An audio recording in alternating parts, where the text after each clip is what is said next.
Olá pessoal, sejam muito bem-vindos à leitura de mais um livro aqui no podcast O Quilombo Literário, que é feito por mim, Letícia Junqueira, sou professora de língua portuguesa e literaturas de língua portuguesa, e nós vamos ler o livro Os da Minha Rua, de Onjak, que é um autor angolano, e este livro foi publicado em 2007. Nós aqui no Quilombo Literário fazemos leituras de literaturas de língua portuguesa também, então desde livros do Brasil a Portugal, Angola, Moçambique, etc. E é um podcast comentado, então isso significa que ao longo da leitura eu paro, faço comentários, pontuo coisas que possam ser relevantes para a compreensão da leitura, ok? Então vamos lá, nós estamos aqui com o PDF da segunda reimpressão dessa obra. Então eu vou aumentar a fonte. Então estamos aqui numa publicação feita em 2009, né, essa edição, coordenada pelo José Eduardo Agualusa, que é importante dizer também é um escritor a conhecer, digamos assim. E eu vou começar pelo começo, né, pela apresentação do livro. Ponta de lança. A presente coleção pretende dar a conhecer aos leitores brasileiros vozes novas ou ainda pouco conhecidas, algumas geradas muito perto de si, outras vindas de longe, de África, da Ásia, da Europa, todas, porém, expressando-se no nosso idioma. Vozes que são testemunho da vitalidade das culturas de língua portuguesa e, em particular, das literaturas desses países, e também da extraordinária riqueza da nossa língua e do muito que nos aproxima. Não se entende o Brasil sem a África ou Portugal, da mesma maneira que não se entende Angola ou Cabo Verde sem a participação do Brasil.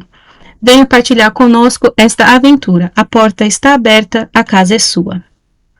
Então, eu queria fazer um comentário aqui sobre essa nota inicial, que essa é inclusive uma das minhas principais bandeiras, com certeza, que é o fato de que a língua portuguesa é como se fosse um corpo, digamos assim, espalhado em pelo menos 5 continentes, né? Então, a língua portuguesa está presente na Ásia, ali em Macau, numa província da China. A língua portuguesa está presente na África, em pelo menos 5 países de língua oficial portuguesa, que são Moçambique, Angola, Guiné-Bissau, Cabo Verde, São Tomé e Príncipe, mas nós podemos também inserir a Guiné-Conakry, que é um país que faz parte do CPLP,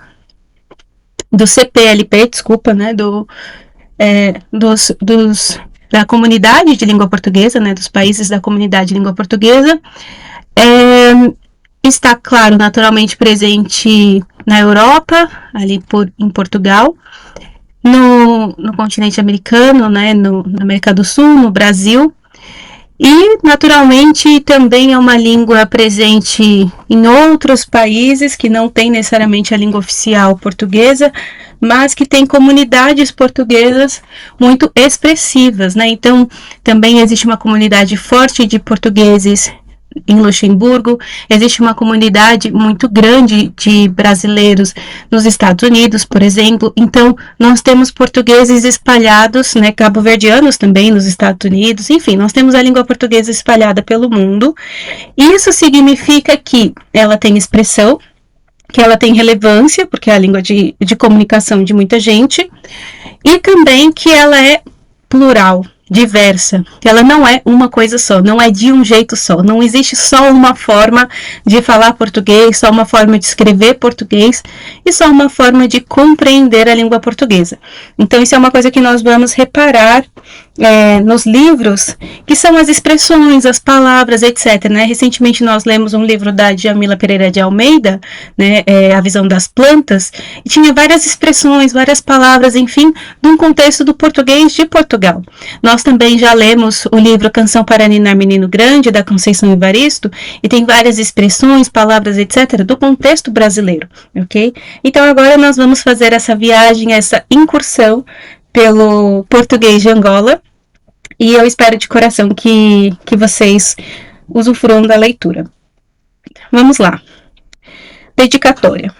Para os da minha casa. Para a tia Rosa, para o tio Chico, para o avô Aníbal, para a avó Júlia, para os camaradas professores Ângel e Maria, para o avô Mbinha, para a avó Agnete, para os da minha infância.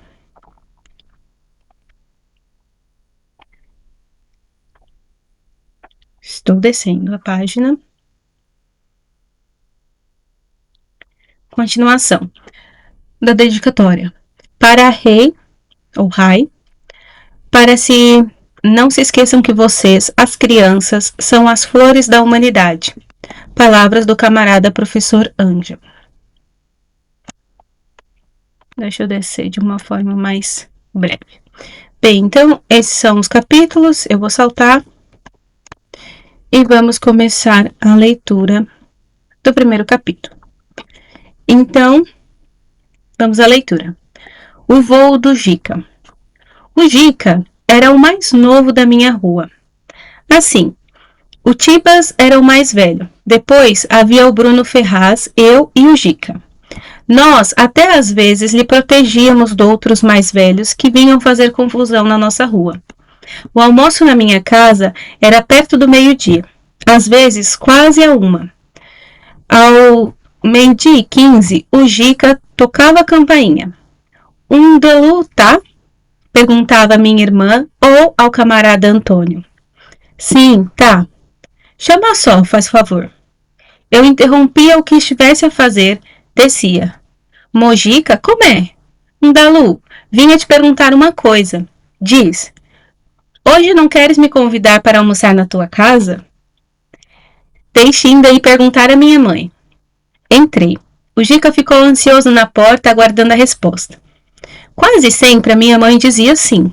Só se fosse mesmo maca de pouca comida, ou muita gente que já estava combinada para o almoço. Se a avó Chica viesse, ia trazer também a Elda, e assim já não ia dar. Mas, normalmente, a minha mãe dizia mesmo sim, e ficava a rir. A minha mãe disse que podes. Ah, é? Ele pareceu surpreendido. E a que horas é que vocês vão almoçar? Ao 12h30, Gica. Então vou pedir na minha mãe. Deixei a porta aberta. O Gica devia voltar sem demora quase nenhuma. Gritou contente cá de baixo na direção da janela do quarto da mãe dele. Mãe, a tia Cita me convidou para almoçar na casa dela. Posso? Podes, mas vem mudar essa camisa suada. O Gica deu uma esquivadiva, fingiu que já tinha mudado, veio a correr numa transpiração respirada, contente. Olhos do miúdo que ele era. Fosse o melhor programa da semana dele. E eu, mesmo miúdo candengue, fiquei a pensar nas razões do Gica não gostar nada de almoçar na própria casa dele. O Gica estava habituado a muita gasosa. Nesse tempo, se houvesse gasosa na minha casa, era para dividir. Como éramos 3, eu e 2 irmãs, quando o Gica vinha almoçar, até a divisão corria melhor. Ele, por vezes, queria fugir desse ritual. Tia Cita, posso beber uma gasosa sozinho? Sozinho, bebes na tua casa, a minha mãe respondeu. Aqui, divide-se. Depois do almoço, o Gica disse que ia à casa dele buscar uma coisa. Eu fiquei à espera, no portão aberto. Prometeu não demorar. Voltou com a tal coisa escondida debaixo do braço e entramos rapidamente na minha casa. Subimos ao primeiro andar, fomos até o quarto da minha irmã Ti, e saltamos da varanda para uma espécie de telhado. Aproximamo-nos da berma. Lá embaixo estava a relva verde do jardim. O Gica abriu um muito, muito pequeno guarda-chuva azul. Põe a mão aqui, ensinou-me. Agora podemos saltar. Tens a certeza? Olhei para baixo. Vamos só. Saltamos. A infância é uma coisa assim bonita. Caímos juntos na relva, magoamo-nos um bocadinho, mas, sobretudo, rimos. O Gica teve outra ideia. Calma só, Monundalu. Ou Nundalu. Vou na minha casa buscar um maior. Não, Gica, desculpa lá. Vai saltar sozinho. Eu já não vou saltar mais de guarda-chuva. Nem num bem grande que tenho, daqueles da praia, anti-sol e tudo, colorido, tipo arco-íris? Nem esse. O Gica ficou desanimado. Sem outras propostas para brincadeiras perigosas, decidiu ir para casa. Ao cruzar o portão, falou ainda: Posso te perguntar uma coisa? Diz, Gica. Amanhã não queres me convidar para almoçar na tua casa? Ai, gente, que lindo. Eu sou muito suspeita porque eu sou uma pessoa que gosta muito da infância, né? Eu sou uma grande admiradora da infância. Acho que é a fase mais linda da vida, na minha opinião. E nós vamos ter esse tom da infância, esse tom da magia, da brincadeira, da inocência, e o tom memorialístico também, claro, né? Porque são as memórias de um adulto falando da sua infância. Então, nós vamos ter esse tom ao longo do texto todo, né? Ao longo de todo o livro. E como vocês puderam ver, tem, enfim, expressões, né? Eu gosto muito dessa palavra candengue, né? Mesmo o miúdo candengue. Candengue é uma criança pequena, né? É mesmo um rapazinho, né? Então, são palavras ali do contexto angolano, até mesmo a forma de estruturar as frases, né? Então, sozinho, bebes na tua casa. Então, uma organização diferente, né, da frase.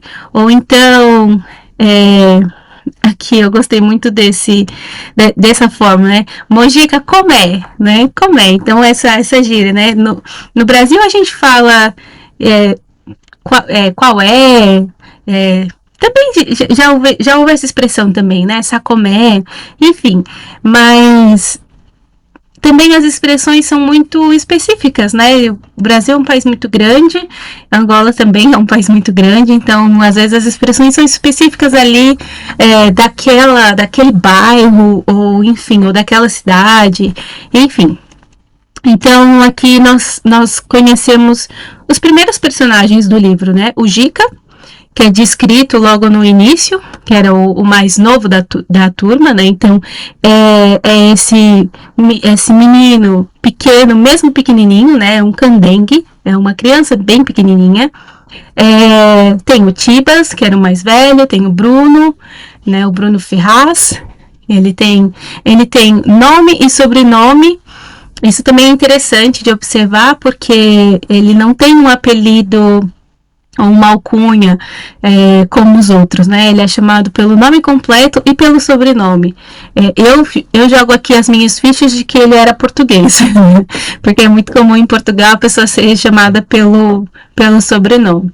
Enfim, tem o Gica e tem o próprio Ndalu, que é o digamos assim, o personagem principal e o narrador personagem também, né? Ele fala na primeira pessoa, né? Perguntava a minha irmã, perguntava a minha mãe, enfim, ele tá falando na primeira pessoa e tá narrando a história. É um narrador personagem, que é o Ndalu, ok?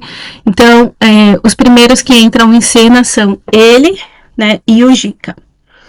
Ok, eu vou parar por aqui, porque eu gosto de deixar uma gravação para cada capítulo e já já eu sigo com o segundo capítulo. Beijinhos!